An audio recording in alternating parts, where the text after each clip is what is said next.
All right, well, why don't we go ahead? And get started since no one's jumping at the chance to say hello to everyone. So I just want to welcome you all to this town hall hosted by Civic Lex. My name is Richard Young. I'm the executive director of Civic Lex. For those of you all that don't know us as an organization or what we do, we are a civic education organization, and we host a lot of things like this in normal times, and our hosts of continuing to host things like this in the times that we're in right now.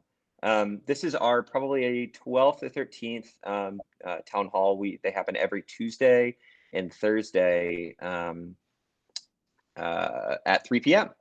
So today we're going to be talking about the city budget, and I just want to extend a really sincere thank you to Tyler Scott and Amanda Bledsoe for being here today. I know you all are probably swamped right now, and taking an hour out of your day to talk with us and to talk with all the folks on this call really means a lot. And I know that I think that it probably goes without saying that this has been this budget process has been new and different and difficult for you all. And so I just really want to thank you all for taking the time to engage with everyday folks about this. So I want to walk, before I give you all a chance to introduce yourselves, I want to walk everyone through a couple ground rules in the process for today. So we're going to start with some facilitated questions. So I have a set of questions that I'm going to ask both of them. About the budget, about this process this year, about what's happening in city government. That's going to take about a half hour to 35 minutes. And then after which we're going to turn it open and give about 15 or 20 minutes for people to ask questions from the group. I'm going to ask that everyone keep yourself on mute, please. Otherwise, it gets very chaotic. If you have a question throughout the call, it would be great. It would be great to drop it in the chat, and we'll get to you, when the time is appropriate. I might pepper in some questions during this first time if necessary.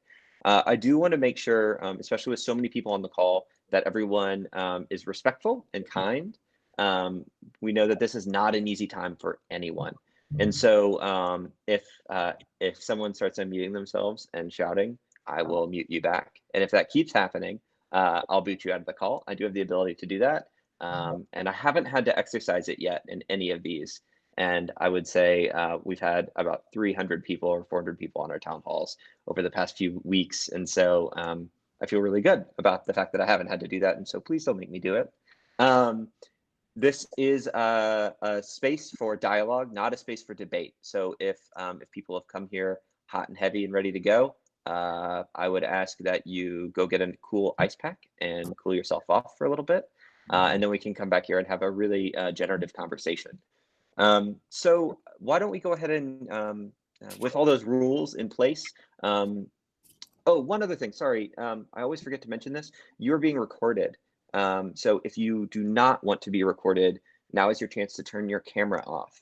We do release these as videos after the fact. And both on YouTube and on Facebook, and we do release it as a podcast. So if you don't want to be recorded, you just turn your camera off, and if you turn off your camera and your microphone, no one will ever know you're here. So just a FYI, that is great. So why don't we get started with introductions? Which of you all wants to go first? Are you pointing? She pointed at you, Tyler. Oh, are you muted still? Is that what's going on? She's muted because of the drone in the aquarium over there. Okay, I'm Tyler Scott. I'm Mayor Linda Gorton's chief of staff.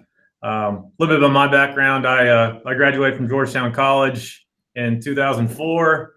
Thought it'd be really cool to go jump out of airplanes and do things in the woods with guns, so I joined the Army. Spent the next 5 years or so as an airborne infantry officer, like I said, in the Army. Spent 15 months in Baghdad. We were the first battalion back into Baghdad for the surge, if everybody remembers those glorious times. Came back after my time in the military, went to UK, got a master's in diplomacy and another one at the MBA program there. wound up taking a job with then Vice Mayor Linda Gorton right afterwards as her legislative aide. I was there for a little while. When she decided she was going to leave public service, I took a role in the finance administration here under then Mayor Jim Gray, and then I went over to UK Healthcare to do strategic planning for a few years before I was asked to come back under this administration. Great. Thank you so much for the introduction and for joining us again. Councilmember Bledsoe? Sure. Is it still rough in the background? It's a little bit better, actually. Okay. I turned the fan off. I don't know if that does it or not. And this is a really old laptop. So my name is Amanda Bledsoe. The short, very story on me is I'm a fourth generation Lexingtonian. Lived here all my life. Went to college at Hillsdale College of Michigan, philosophy and Latin background. Came back to go to UK, did a master's in public policy at the Patterson School and did diplomacy work. Worked at the Council of State Governments for a number of years. Loved state policy. That kind of stuff is really what I really enjoy. If you have told me that I would be working at City Hall and doing city budget, I would have never believed it. But I love it, and this is my end of my third term right now. Oh, and I guess I should say I have served on a number of committees, but I have been on the budget committee the entire time I've been on council, which has been rare for someone at the very beginning, and I'm chair of the budget committee in economic development right now. I'm married. I have 2 kids. I have a 6th grader and a 3rd grader. So this whole working from home, doing schoolwork, NTI has been fascinating. So I really hope that during this time you won't see anybody barging in here, but there are no guarantees. So appreciate your patience. Yeah, I think we all are. We're all have to deal with people barging in on our calls constantly. So I wouldn't worry about it if it happens. Great. So obviously, a lot has changed in city government over the past month. There are a lot of folks that aren't actually working in their offices. You all are going through the same things that all of us are going through in our own jobs of having to do remote working. But it's also had a really, this time has also had a really significant impact on the city in a number of other ways that aren't really applicable to the rest of us. So I just kind of want to start by asking how your individual jobs have changed and what it has been like to adjust to this new time. So why don't we start with Councilmember Bledsoe? Sure. I think the hardest thing is just you can't meet with constituents.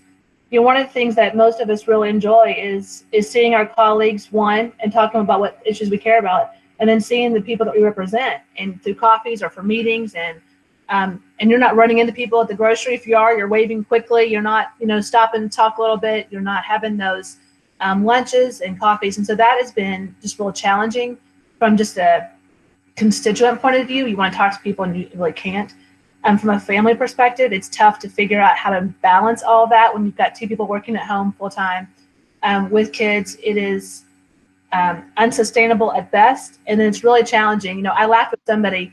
Usually someone will stop you on the street and say, hey, I'm about this or that, and they call you. You're really serious. By the time they've called their council member or the mayor's office, people are pretty upset. And so doing a lot of this remotely via phone and via email is just, it's challenging. It's really challenging, especially in these times. Yeah, I can definitely understand that. What about you, Tyler? How has this changed your job? I'm kind of in the opposite role. My wife has been home with my 2 kids every single day since this started, and I have been at work every single day since this started. We declared our state of emergency on March 6th. It's been nonstop. There was no playbook for how to respond to an epidemic. Very few people alive through the last one, and certainly none of them were in we were frantically trying to pull together every bit of expertise in the public health field that we get a hold of, trying to learn every lesson we could from those who are seeing the shocks of this in Asia, those who are watching the worst come through, especially in the Seattle areas, or watching nursing home outbreaks come and what they did right and what they didn't do right, and understanding how, as the public health experts were telling us, to do this right, to save lives, you're going to have to make decisions today that will seem absolutely absurd. And the people are not going to be with you. But by the time you get through it, if you did it right, they're going to ask why you overreacted. And so every single day it's okay, you've got one case in Fayette County. It's time to start closing businesses. We said that does not make sense. You've got one case, two cases. Now it's time to close schools. Okay, we've got to do it. It's the right thing to do. This virus is spreading so fast.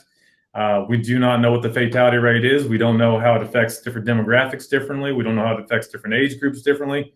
We know very little about it. We just know that saving lives is the absolute foremost priority in everything we're going to do.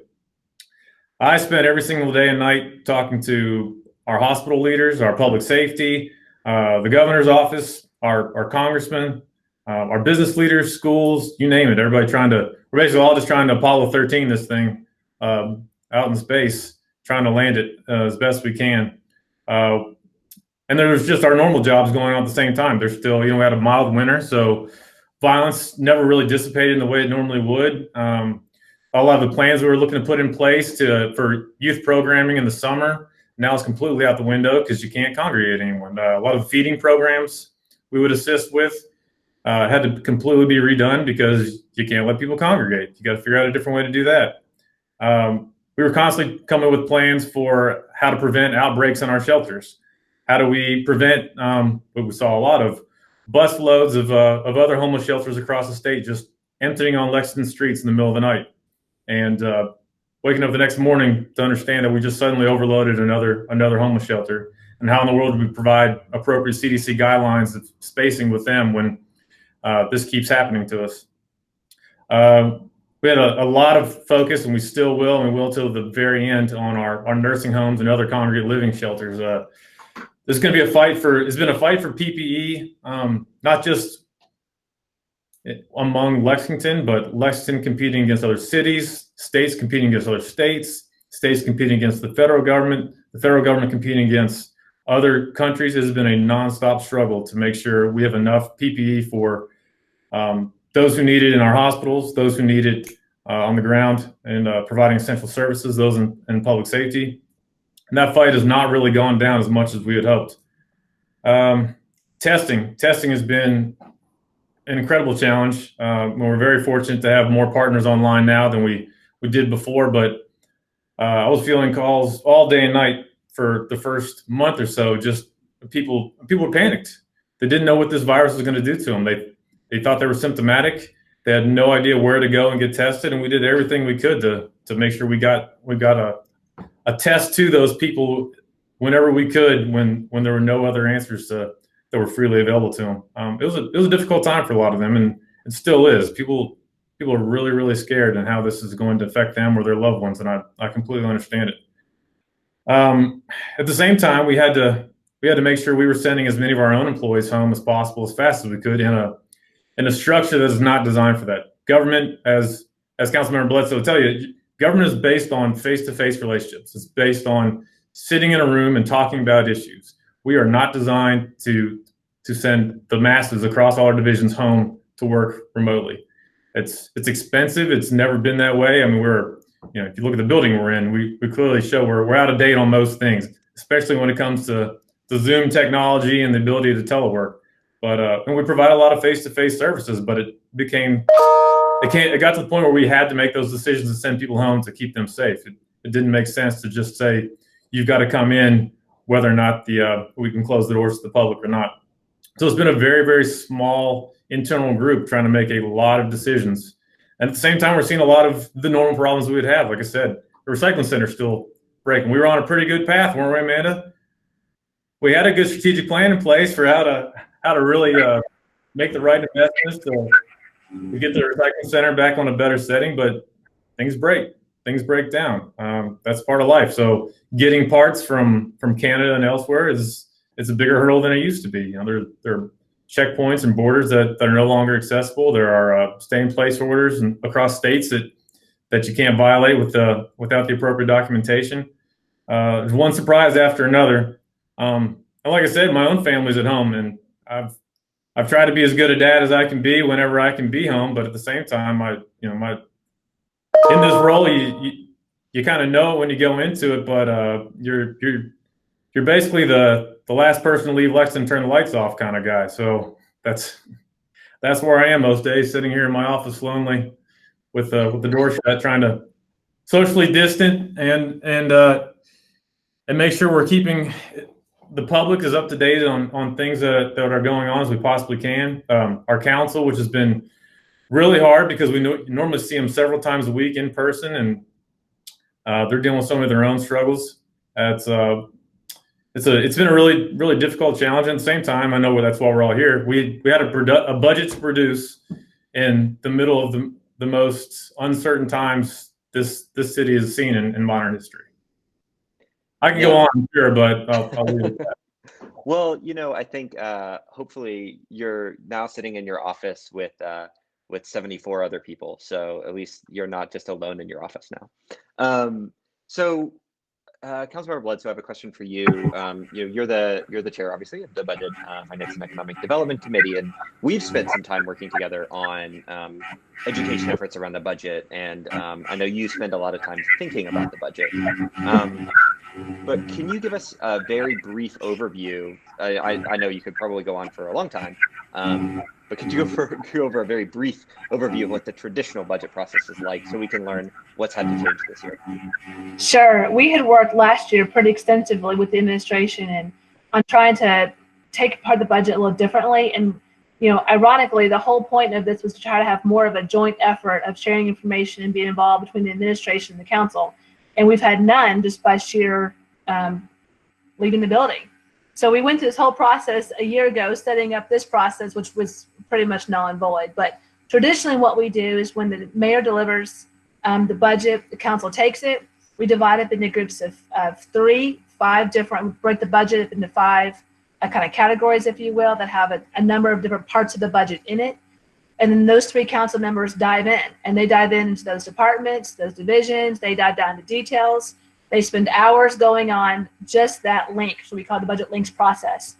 And then ideally, after that period of time, and the council has had time individually to read through the budget book, which is 600 pages long, then we come back as a group, and the chairs of those links report out on what they've learned, big issues, concerns, things they'd like to think about that they think is worth talking about as a council. And I don't know if you saw that the budget and brief book, which is we worked on extensively trying to make the budget book, which is really an accounting book, and then it's very unfriendly. It's very hard. I mean, you and I, and I know Tyler as well, saying this is just not accessible to the public on how we're spending tax dollar money. It's not easy. And so the new summary book is about 140 pages, I believe, 140. Got to print out here, and it's so much better. It kind of outlines the division, the goals and missions, performance measures, what are the big changes, and who's on staff. So traditionally, so that's a good document, and I feel very good about that coming out even this year, especially since so much of it is not going to be as open and meeting as often as we'd like. And then after the budget links report out, council spends a couple of days deliberating, debating, making changes, and then we pass it. So that's traditionally how we're doing it. This year, we just kind of said the link process is not going to work. We are doing our best to be as transparent as possible as a city. So trying to have 3 council members on a meet that was maybe private, this doesn't look best. Even though all of our meetings are public, you can't do that unless you're joined on Zoom. So we decided to do all of them open this way, which means we won't do as many of them. We're going to cut down probably on the overview of the budget and just do several sessions and encourage people to look that way. It's going to be tough. There's no doubt when you can't have those face-to-face meetings and discussion, deliberating on Zoom important issues like this is really challenging at best. Yeah, I mean, I think even just like having facilitated a lot of these conversations, it is even just that part is really difficult, much less having actual debates. Tyler, what is the process been like up until this point inside the mayor's office? I know that you all had to revise the budget that you had already developed to fit new revenue projections. So can you talk a little bit about what that process has been like? Sure. In a typical year, we would have the economists at UK would put together a proposed forecast of our revenues, our big 4 at least, of what growth or more or less big or small, might look like in the next fiscal year. And that would give us a starting point. We're required to pass a structurally balanced budget. That's the local level and the state level. That is our requirement. We do not have the ability to deficit spend. We have to pass a balanced budget. Therefore, we have to come up with an adequate forecast on the revenue side to be able to meet that. If you look at the first week in March, unemployment in Lexington was about 3.1%. The following week, 8%, then 12, then 19, then 25 this week. If you look at the fact that 66% roundabout of our revenues come from payroll taxes and net profits, gauging that impact and the devastation it's wreaking across our economy is impossible to manage. We built a new budget every single week, trying to hang on to every semblance of essential things that only government can do and is required to do and should do as long as we possibly could. And that's it. We got to the point right now where we're at $40 million in the budget we had to produce because time just ran out. There was no longer, at some point, we were required to take a first shot at this and give it to the council. We got to give them the most ethically sound budget we can, with the understanding that it's never the done deal. They know, just like last year, we continue to work with them back and forth to provide more detail when it's known, provide more recommendations to help them fund more priorities that we just couldn't get to yet. It was incredibly tough. I get layoff letters from companies on my desk every single every day since this has started, big and small, some just 2 people, some hundreds, and measuring with some accuracy what that means to our own economy is nearly impossible. So to say we're going to pass the budget, that the mayor's proposed the budget, and then the council is going to then adopt the budget, and that will be what we ride on, chiseled in stone between now and next fiscal year, is completely impossible. This thing will have to be relooked at and reviewed numerous times between now and June even, and then numerous times each quarter from then on. I don't know if it'll get worse. Hopefully it'll get better, and we can put a lot more funding back into it. We've been beating on every door possible, trying to ask for relief from the federal level. It has not come yet. We're going to continue to do so. We're going to continue to find different ways to fund priorities that need to be funded. We literally just do not have the funds available to us right now. We can't just adjust some forecasts right now just to try to squeeze some things in. That would be unethical on our part. But we're going to continue to work through it. It was already going to be a tough budget anyway. We were already looking at the 15% across the board cuts we took last year, just because we're seeing a slow. There's only so much your economy can grow when raises aren't being dished out. There's only so many new jobs you can add when you're at 3% unemployment. We spent a good part of last year looking at how do we diversify our own revenue structure. We looked at restaurant tax, we looked at other consumption-based taxes, a number of other things that would better help our situation to be more resilient in something like this. And unfortunately, the localities in Kentucky have very few options at their disposal. I know we're going to talk about that a little more, so I'll leave that part alone. But I mean, some of the things we could not just take another 10% or 15% cut across the board. It doesn't get you there. We had to go strategically on certain things like affordable housing. Yes, we had to take a significant portion out of that. But what we did keep was exactly the amount needed to fund the highest priority project that was in the chute for this coming year, which was family units. It would be 252 units, and we'll get that done with what they have on hand now and the cash we're gonna propose to provide them. We can still make that happen. We've got to be able to look at the fact that hard cuts are going to be felt across the board. With our homeless funding, we provided enough to make sure that our existing contract will still be able to continue. We can't do all the additional things we want to do. I know the big elephant in the room right now is ESR. It's incredibly painful. It's one of the hardest things the mayor has ever done. All of us try to protect it, at least some portion of that. But basically, the way ESR is designed right now, around the 4 priority buckets, may not exactly be what the needs are. It was not designed to be responsive to a pandemic. We did not feel it was our role alone to completely change the way, like I said, those numbers were coming in as those applications for ESR were coming in.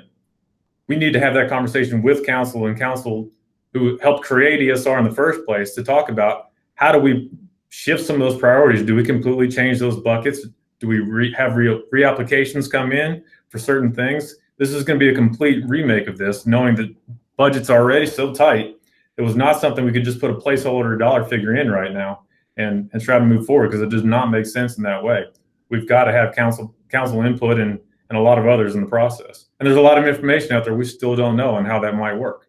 So that's been it. We're socially distanced in the chamber right now with everybody gone, about 8 of us, trying to plug in a budget while we're responding to a pandemic at the same time, and trying to get as good of a terrible budget as we possibly can to council, and hope that we can all work on a more refined and better product along the way. Yeah. So, you know, I there are a number of things that you mentioned in that statement that I think that are really important for everyone to remember, right? That our city's unemployment rate is higher than it was during the Great Depression. It's, you know, over 25%, which is something that the mayor highlighted in her presentation to the committee of the whole. Was that this week? That was this week. You know, that the budget has had to be revised multiple times, and that, you know, so much of Fayette County's of Lexington's revenue comes from people getting paid.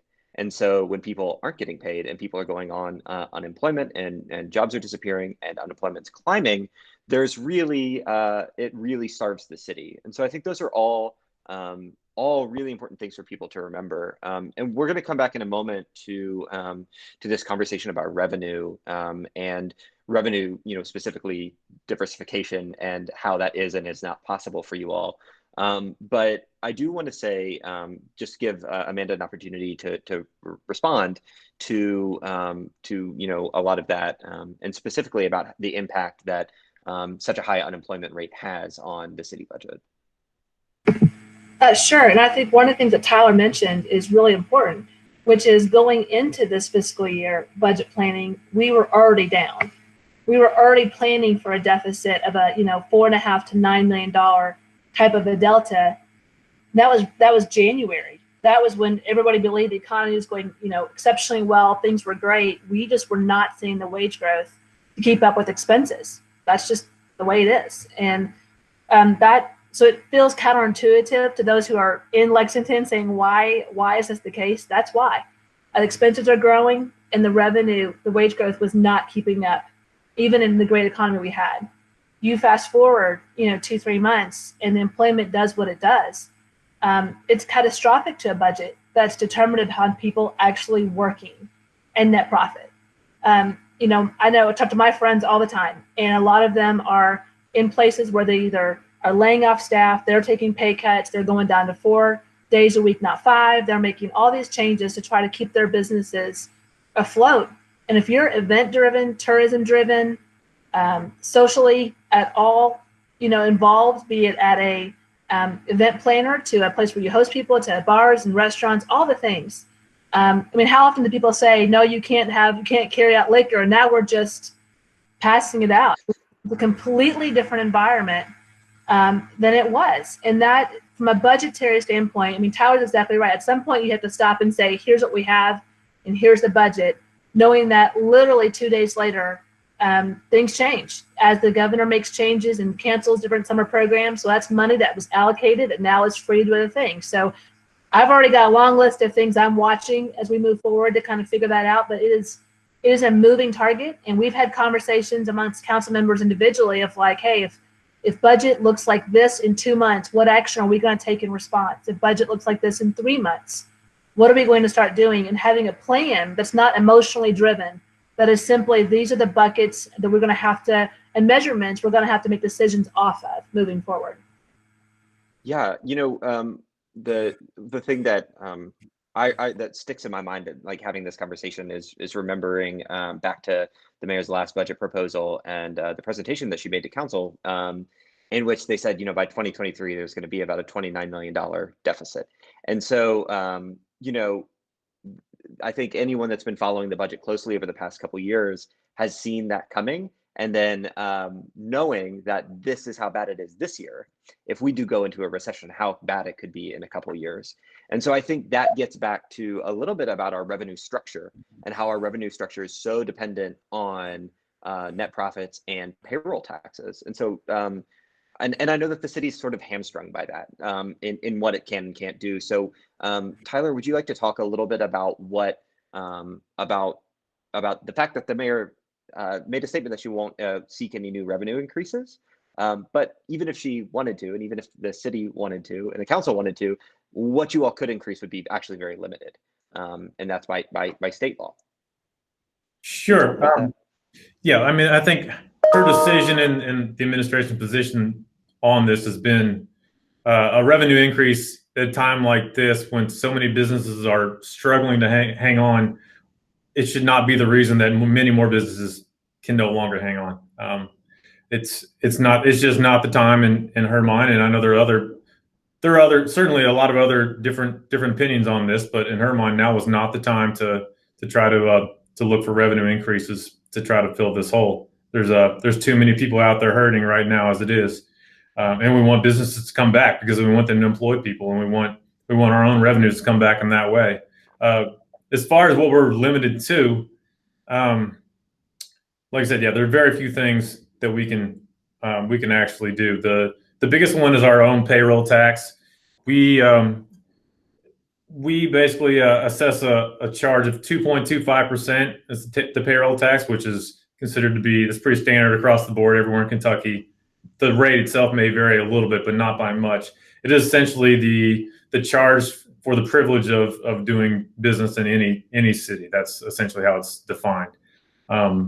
It is our biggest revenue driver. It's about 55% or so of our revenue.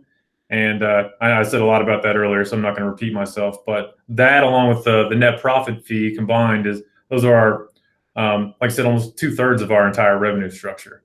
Other than that, we rely on our insurance premiums, which has been historically low. That is insurance on almost everything you do, and that's a fee basically on your insurance brokers, and they don't really mind it. They structure it however they structure. But what you're already going to see is we've already missed the deadline for that. Council would have had to adopt and pass an increase of that sort back in February, I believe, because it has to be to the State Board of Insurance by the middle of June. 100 days. We have to get it to them 100 days prior to that. So we've already missed that. Franchise fees are other revenue sources we have. That's for your utilities. We've also kept those relatively low by comparison to other cities across the state because it's been really good for quality of life and for businesses as well. It's been a good spot, but the increases on those, a few percentage points, don't really help us make up much on the revenue side anyway. Other than that, we have property taxes, but the local government does not generate a lot of taxation from your local property tax. The schools are your biggest beneficiaries of that. There are several other dedicated taxes that are attached to that. And the library, of course, receives the first 5 cents of every $100 taxed. So we don't do much with that while there's so many other things being distributed on top of that as well. So those are our primary sources of revenues here in the city. We've talked a lot with the legislature back earlier this year about diversification, about local option sales taxes, about the ability to fund just particular capital projects that may go up for vote on the ballot for the citizens to approve or not approve. They would have a sunset clause attached to them. But I think the state's approach at the legislative level has been, we don't want to piecemeal this thing. We want to do a broad tax reform overhaul, and so they're not quite there yet. They want to do this in a more comprehensive way. So until that's done, we are restricted by what we have available to us. Yeah. So I think that you mentioned it as being the elephant in the room, and so I think just letting you all know that's what we're turning to. So I want to talk a little bit about the budget itself, and we've talked about some of the ways that you all are forced into some of these positions, right? Like the city budget has to be balanced. You can't have a deficit. It has to be structured in a way that that obviously you have to balance the budget.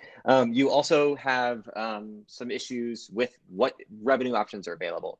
But at the same time, understanding all of that and understanding that this is a crisis budget, as the mayor talked about, and that we are in a crisis for the broader community, we're going to be tasked with, there are a lot of needs right now, and there are going to be even more needs that come after all of this is over, right? We're going to be dealing after, after the eviction hold is lifted, we're going to be dealing with pretty significant displacement across the entire city.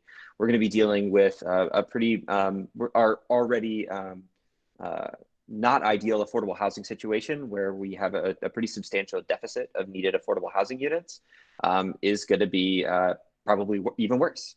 Obviously, a lot of the social services that are some of which are on this call, but the social services that are going to be that are built there to address some of these crises are having funding pulled from them that they need to keep going.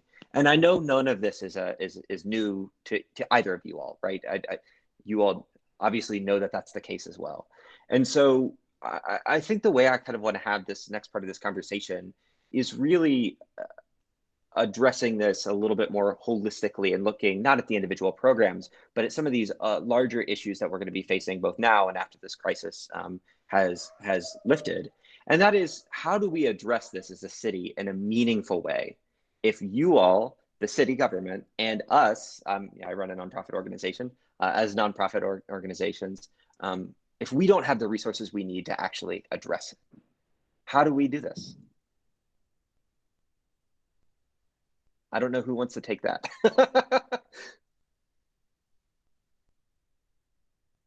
Either of you all want to jump on? Since Tyler's absent, not jumping on, I in a positive way, this is a great opportunity, right? We think about all the number of faith-based organizations and churches who have looked maybe for opportunities to step in and help us do this. We're going to need every single person giving time, talent, effort, tithing, if you will, providing some measure of support, because it's just simply not going to happen with us alone. Government just cannot do that. And we have, if you look in the last 5 or 6 years of how much resources we've given to nonprofits in the social services community, it is substantially higher than our surrounding counties, no question. And I would argue we have some of the most outstanding needs. And so it's not out of proportion with our giving, except that requires a certain level of a budget to meet those needs. And when you look at 64% of our budget being personnel driven, and you look at 57% of our budget being public safety, you're taking some really big chunks immediately. And so you're fighting for cash dollars that's shrinking. And it's really hard then to decide, which nonprofit, which need. They're all needs. And you said it exactly right. As we're cutting services or opportunities for nonprofits, when we're going to need them even more. Housing is going to be more important. Assistance to our shelters, domestic violence. I could go on and on about the nonprofits that are going to be needing, that our community is going to need more, and we're giving less to. That is going to take some serious effort on behalf of every single person stepping up where they haven't maybe before. And I want to be transparent. I don't have an answer yet, because I think we're all kind of watching this play out a little bit at a time and trying to stay a little bit ahead of the curve. And we're going to have to do some serious work on that moving forward. We get the budget just like you all did on Tuesday. So I've been spending my time plowing through it, looking through all the details and trying to see what could we do. And there's just, at this point in the budget, you're looking at, if we want to move a line item from where the mayor has proposed it to someplace else, it takes agreement of 8 people on council to do it, where we're taking it from and where we're putting it. And in a tight budget like this, the opportunities are very, very few. So it's going to be really challenging. It's just the truth. Yeah. Tyler, do you have any thoughts on that? Sure. There's a lot we need to learn, and we need to make sure we learn it the right way and as quickly as we possibly can, because there's a good possibility this comes back again. And if it's not COVID-19, there could be something else like it not too far off. And we need to be able to make sure that And one of the things the mayor's done is launching this recovery committee is to make sure we have a really strong understanding across the board of what the new normal looks like and how we should a spike come in the fall. How do we prevent grinding the economy entirely to a halt again and slowly restarting things? People know it's embedded in our DNA then on to be able to respond and still keep people safe, reinstill confidence in our public and our citizens that it's safe to continue to do business and that we're going to look out for each other. But we don't just completely stop everything, because it can be just as devastating as a lot of the things we're trying to prevent from spreading. We've been very fortunate that previous councils established and to continue to fund the contingency fund. We've got to make sure we protect as much of that as we possibly can, because this recovery is going to last longer than just this year. And for how much longer we may need this, we don't know. But we've got to make sure we have reserves like that in place, and we need to look at what other opportunities like that exist out there to get us through this. I'm kind of like Amanda in this as well. We're all trying to figure out exactly 6 months from now, how do we make sure we're in a better place? But nobody's got that answer yet. But there are a lot of people working really hard to figure that out. So obviously, one of the things that you talked about, Tyler, is that we don't know how long this is going to go on, and if the unemployment rate holds at this level, the chances are that the budget could even get worse, and that the city would have less revenue, and so I guess there's some comments in the thread that I want to make sure that we get to, and I want people to feel free to go ahead and start really posting some things in the comments, and we can get to it here in a moment. I want to make sure that we have time to take folks' questions and make sure that we pass those on to you. But I think that whenever we come out on the other side of this, we have to start having a conversation, I feel like, as a city, about what we can do to build a more resilient city government. That when this happens, that this isn't the sort of outcome, right? Where the organizations that need support the most are the first things to get cut. And I think that there are obviously reasons why those decisions had to be made. And you all can, if you all want to go into that, I'm sure people would love to hear that. But how can we start to build an infrastructure inside our city government where external agencies which need this funding aren't the first things to go? I don't know how we do that. No, I think I'll go back to my previous answer. No, the answer is clearly not there, and that's going to be a long, delicate process to work through. And we'll have to do it with council and with a lot of those agencies along the way. It's an incredibly difficult time to continue to talk about funding external agencies when we've got so many of our own agencies we've got to fund as well. For every dollar we cut that went outside of government, we cut 2 inside of government. And that's painful. And that's really hard when our government, as Amanda said, is almost 60% public safety right now. Now is not the time to really be talking about how many police officers and firefighters we want to take off the street when they're out there fighting this pandemic. I do want to kind of talk about some of the things that we do fund inside of government. And these are the things that have always been government funded and are the things that I think only government funds. We continue to fund our emergency financial assistance in several different categories. We provide aging services, family services, youth services, scholarships for low-income sports enrollment, affordable housing, homelessness, Partners for Youth, substance abuse programming, domestic violence prevention, workforce development programs, multicultural affairs, the Hope Center, NAMI programs, Human Rights Commission. I mean, this list has gone on and on and on and on. I just hit the highlights right there. But this list continues to grow, and for good reason. But we've got to sort all this out. This is incredibly difficult. So I want to open this up back to both of you all.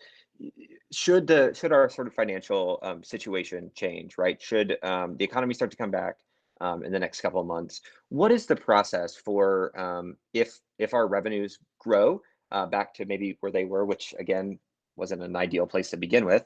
How would those funds begin to be used? I mean, would these sorts of programs like the ESR program or other external agency funding or the Affordable Housing Trust Fund or any of those, would those start to be refunded even though they aren't allocated in the budget if this is the final budget, obviously knowing that there are going to be changes to the budget between now and when it passes? Is there, sorry, I always have a habit of like asking a question and then ending it with a statement, which is not a very good thing to do. Richard, as it exists right now, since this is now council's budget, what we from the administrative side would do is, as we get new proposed forecasts, if things do look better, we would present that to council as they're deliberating on this budget. We would make our recommendations on where we would prefer they prioritize, but it would be their prerogative to dispose of accordingly. That same goes for should we see some fruition come through on the federal level, any kind of budgetary relief there. We would make our recommendation to them, and they would make the final decision. Even after this budget is passed, it will still more or less fall in that same sort of tempo. We make recommendations to council, and they're the final policy decision makers. Councilmember Bledsoe, do you see any priorities that have already kind of developed internally in council about where those funds would go if they came? I think you've heard a little bit about the committee of the whole on Tuesday, just with people's asking the questions.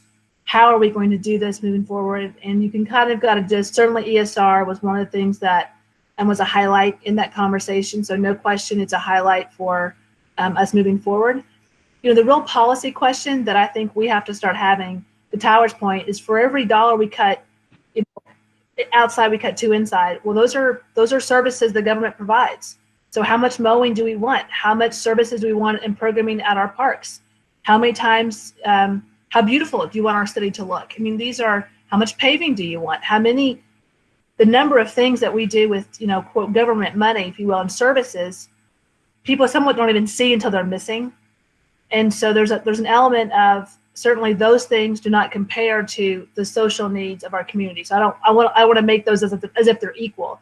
The question is just how do we have that conversation in a way that we meet the needs of our community and meet the expectations that they have of the government of what we need to meet. As simple as this, yard waste. I mean, people have talked to me a ton about yard waste. Why are we picking up more? How often? Those kinds of basic services, they matter. And so if we start reducing those things to make up for other things in our community that are needs, how do we have that conversation as a council and as a community on what to fund moving forward, and what does that priority look like, and how is it balanced? And I'm not going to pretend to speak for council on that. I'm just setting the conversation of it's going to be tough because everyone has 2 or 3 things they're really passionate about wanting to help fund, and getting a consensus around the group on how to prioritize. And I have to say this too, $30 million of one-time money for ongoing personnel expenses is not sustainable by any means. And so to make the budget work, even today, even though it's going to change moving forward, it's not like we expect that money to come back. So as revenue comes in, I mean, we've spent a lot of money to try to float the boat. So that means we're going to have to have tougher conversations moving forward. So it's challenging. I mean, I'm not going to be bluff about it. It's going to be hard. Yeah, I mean, Tyler's point, I guess the council would make that decision. We're going to have those conversations and decide as a group how and when and where to put that resource as it comes in, certainly with the advice and the consideration of the mayor's office. And, I would really like to make the point to everyone on the call that council members are your representatives, right? They are the people who make these decisions on behalf of you. And so if you have priorities that you want to impart upon them, you should be in touch with them and tell them what you think. That is, but when you do that, please be kind and know that this is not a difficult, it's not an easy situation for anyone. And I think that hopefully everyone can see that reflected in the candor of both of our guests and in the frankly the sort of sad tone that everyone has in this conversation. So there are a couple questions that I want to make sure that we get to. One is around specific advocacy efforts the city has engaged the state on to expand revenue options like the local sales tax. If we're being hamstrung by state law, what actions has the city taken to try and influence any change on that? Did either one of you all want to speak to that? Our office has the contract with our lobbying efforts and has the governmental affairs. I know council has a lot of conversations with our elected representatives as well, but we've had the mayor in the halls of Frankfurt numerous times this session and the previous session. We've talked to everyone on leadership on both sides as much as we possibly can to make this case. The Kentucky League of Cities is doing it for all cities across the board. This growing pension liability issue was something that was going to send a lot of cities close to or into bankruptcy as it is. And this thing just shed light on how fragile so many of those budgets were in smaller cities that didn't have the resources to have a contingency fund like we had.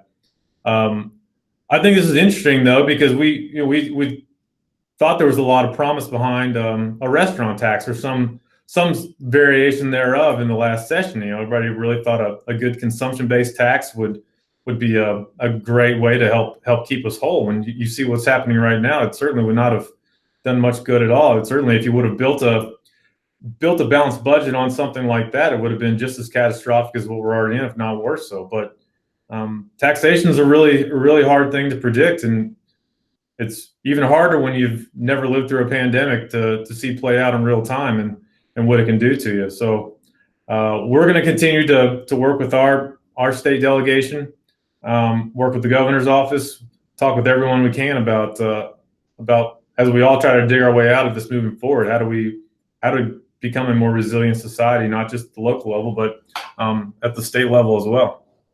What about any support from the federal level? Sorry, I didn't mean to laugh in the middle of that. Has there been any conversation? What are you all hearing about support for cities our size from the federal level? The last bill that came out that actually provided any kind of direct relief came to cities with a population of greater than 500,000 and went to states. That was around 3, but that was only for COVID-related responses. So even in talking to Louisville, who falls in that over 500,000 category, they got $177 million for COVID-related relief. This is not a natural disaster response. They're not rebuilding their downtown. They need direct relief in their general fund, just like the state. There's only so many test kits and PPE you can buy. $177 million is nice, but it's not the direct relief we need. And of course, Lexington was entirely left out of that.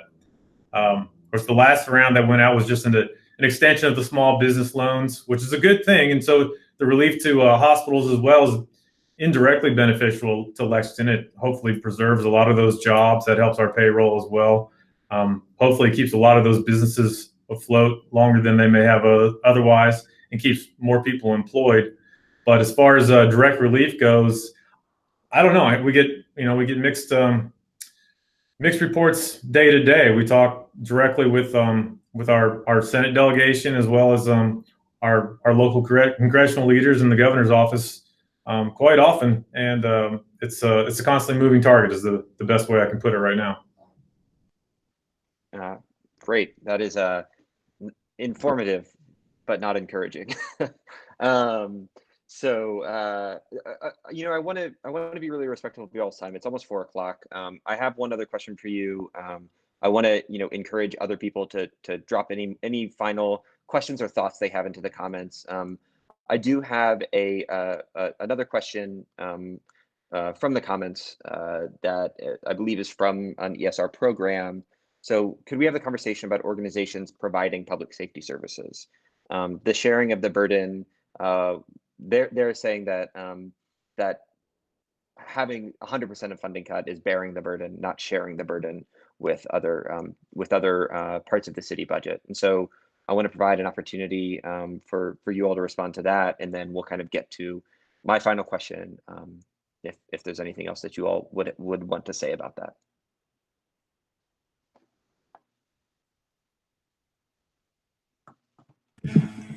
I guess I'll take that since. Sorry, I was trying to unmute myself. It wouldn't let me do it.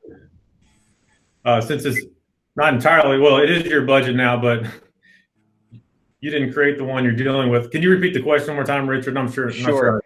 Yeah, it's a question from, so there's also a question that I should probably answer before that is ESR program is the city's program that it used to fund. It's called extended social resources, that is used to fund external agencies for social services, for nonprofit organizations that do work in the sort of social services sector. It's divided into a few buckets that I will, for sake of time, I will not go into the full description of it. So the question was, you know, a lot of those organizations provide or could continue to currently provide, and with this funding provide essentially public safety services, right, for either folks that are victims of domestic violence or you know, or other serious public safety issues. And so I think that the sentiment reflected in the question was that they feel like they're bearing 100% of the burden in this proposed budget, rather than sharing it with others. Okay. Yeah. I'm going to go back to my statement from earlier. We're a long way from home on putting a bow on this budget. We did not feel comfortable on the administrative side putting a placeholder number in the ESR line, knowing it was a constantly moving target, and the priority buckets, as the program was designed by council and administration years ago, was no longer the best way to respond to the epidemic in front of us. We've got a lot of conversation to be had on what restoring funding might look like, where it's going to come from, and what priorities might look like. But it certainly was not exactly as it was applied to now, nor was it something that the administration was going to do without significant input from the council. It's going to be, I think there are going to be a lot of robust conversations about how we do this responsibly and that protect a lot of those critical agencies out there. Not happy about having to do it. Nobody is. Nobody likes where we ended up on it. We're going to continue to work on how to make sure that this pain is eased as much as possible, but we can't do it on our own. We ran out of time. As I said, there's so many unknowns still out there when you're building a budget. We don't have all of our revenues from this month right now. We have no idea what kind of impact we're going to see in May. We've got a lot to understand and a lot of needs from council to provide input on how we're going to move forward. So like I said, a proposed budget is a proposed budget, is not the final budget. There's a long way to go. Yeah, I think that's a really important thing for everyone to understand. So again, we're getting close on time. So I just want to kind of close with a final question to you all that we ask in every one of these town halls. But you know, before that, I really want to thank you all for taking the time to come and to participate in this. I mean, I know that none of you all are happy with this budget, right? I think not a single person on this call is happy with the budget. And so to come out and talk with people and to hear some, you know, very honestly, to hear some critique. I think that is something that we should be very happy that our governmental leaders are doing. That is a good thing, whether or not you like this budget in particular. So one quick final question for you all. We do every town hall, it's kind of the closing question. Can you all share one lesson that you have learned in this process, in this time, that you want to carry to the other side of this crisis? Is there a lesson that you've learned, or something that you want to make sure that you remember, something that you want documented, that you can remember on the other side of this?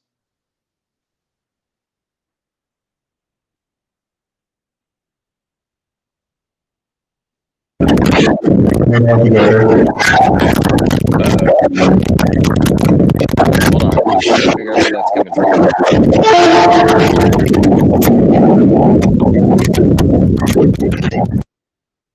It sounds like it's coming from your end, Tyler. Council Member Bledsoe, do you want to go first? Sure, I turned mine off on purpose. I was afraid it was me. That's a really interesting question. And I think on a personal level, just with a family that's active and busy and multitasking and lots of balls in the air, I've realized how many things aren't as important as I was allowing them to be. And so just reprioritizing my own time and rethinking about, hey, is this worth this kinds of stuff or not? And so that's been really, I want to take that over for sure. being more mindful, intentional with those kind of things. And then two, I think the hopeful thing as a professional, especially on city council, that I think that we're looking for is in this time, what are you valuing? You know, when you sit there and think, okay, I'm willing, you know, taxpayers' dollars are dollars we're receiving from you, and we are trying to do our best to spend it and support our community. I mean, that's it. And what are you willing to pay for? What are the values and what are things that are important to you that you say, I want this funded, and I now realize I didn't need as much of this, and I want more of that. We only know that sometimes through an experience, and this has provided a really unique one and really shown where a lot of our shortfalls are, where our assumptions were been. So it's a good time to kind of take stock, honestly, individually, and then as a council, as a district, and then as a community. Gosh, where are we seeing our values, and where do we want to put our resources to, and what changes do we need to make as a community to do that? And that I think will be really, really helpful moving forward. Great. I really appreciate the sentiment. I know that you and I have talked about that a number of times in previous budget workshops that we've held in cheerier times with cheerier budgets, about how budgets are the ultimate expression of a city's values. And I think it is incumbent upon all of us to understand that a city's budget document is an expression of our values as citizens, and we need to make sure that people know what those values are. And so I really appreciate that sentiment, Councilmember Bledsoe. Tyler, is there anything you'd like to make sure that you remember and hold on the other side of this crisis? There are a whole lot of things I want to do the Men in Black flashy thing to forget. As this, you know, it just wears on you day in and day out. It just feels like there's more bad news every single day that we have to put out. There are more things we had to close, more restrictions we had to put in place. But what I'm going to remember, though, the most is how many good people rose to the occasion, how many people volunteered to go pack food, knowing that the need was coming, how many people donated meals when they were getting ready to not know with any certainty whether or not they're going to be able to keep their own doors open tomorrow. The number of people that just looked after a neighbor that they knew probably didn't have anyone who could come see them anymore because social distancing didn't allow it. The number of new neighbors in my own neighborhood that I met that I would have never seen, but I've talked to every day since. In the many different ways it makes you realize how different life needs to be moving forward. You need to think more about the value of relationships, the value of how we treat each other. And you see a lot of that, I think, in some of the frustrations in people across the city who are understandably so. They've been locked in.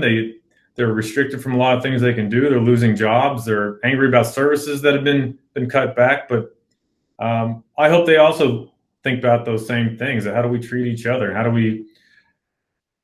the best in us who've come out in this, how does that spread and continue to spread when we come out on the other side? And I hope that is something we can all be more like, because I think I've seen some amazing things from some people I honestly didn't know had in them. That's great to hear. It's always good to end on a positive, some positive feelings.